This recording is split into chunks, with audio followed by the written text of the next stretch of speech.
Who's the daddy? Easy guys, Dom here from Cringy Dad Gaming. So in this video guide I'm going to show you how you can set up defensive fighters to help defend your waiting area against attackers in Let It Die. So once you've killed the first boss, Cohen, it does unlock the Tokyo Death Metro, which is this section here. Gives you the option to be able to raid other players' waiting areas and steal their coins and, you know, just generally wreak havoc. Once you've been attacked like I have recently, they will actually destroy part of your waiting area as well. So I'll also show you how to fix that. But first, let's set up your defensive team. So go to the waiting room and go to defense settings. I'd highly recommend trying to unlock as many fighters as you can. There will be a link to a video at the end of this one showing you how to increase them if you don't know. And trying to put as many fighters in your first section as you can is the best bet at this moment. Early on in the game at least, while we're still trying to unlock new characters. I've only got 5 characters at the moment, so I've obviously got my first 4 in there because I'm using one right now. Once you've done that, you can go to the bottom there and run a defense simulation if you want to, just to see how well your kind of defensive players really do match up. But what we're going to do is we're going to try a raid here just to see how this guy's got his setup.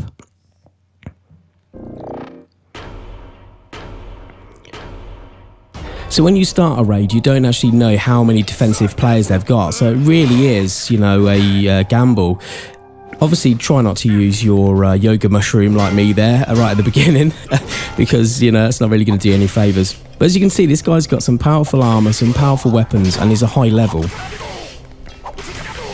We've got a time limit as well in which we need to do this. I've killed one guy, and potentially he could have another one. So the second guy, obviously, he's here now. He's got a pretty heavy weapon that did some nasty damage. But again, you know, we're just going to iron him in his face, because the iron is quite a good weapon to be able to use against these guys. I have found that iron is to be one of the most powerful weapons I've come across so far. So that's defensive player 2 we've killed, and here we go, got another guy coming in. Just trying to use the yoga mushrooms, and obviously I'm nearly dead at this point. This guy's got 2 bats, so they can be quite heavy. We're trying to get some healing in between very quickly if we can. Time is still ticking away though, and you'll find that there's an increment of time between each player coming in. So if we don't kill this guy quick enough, another player will jump in, which is why it's good to try and put as many players at the beginning as you can. See, now we're going to get overrun.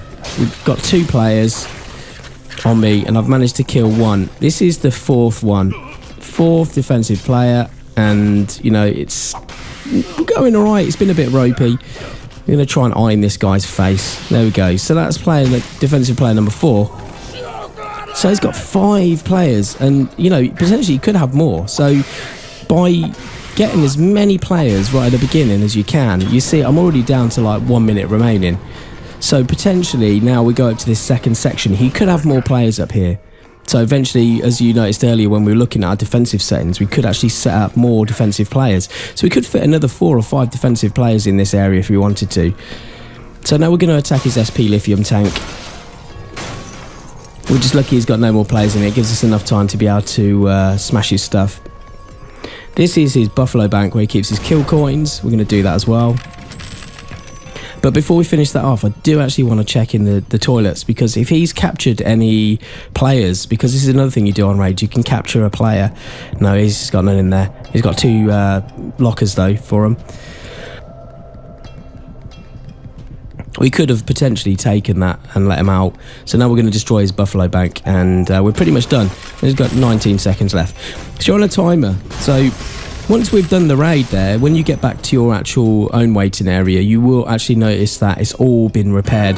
So if you've been attacked and find everything's damaged and on fire, just by doing a raid and coming back, you will find that it's actually all been fixed.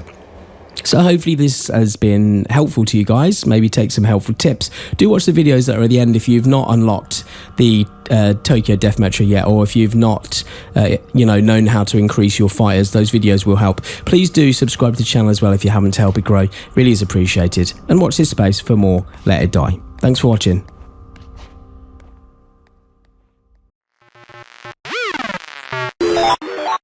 Who's the daddy?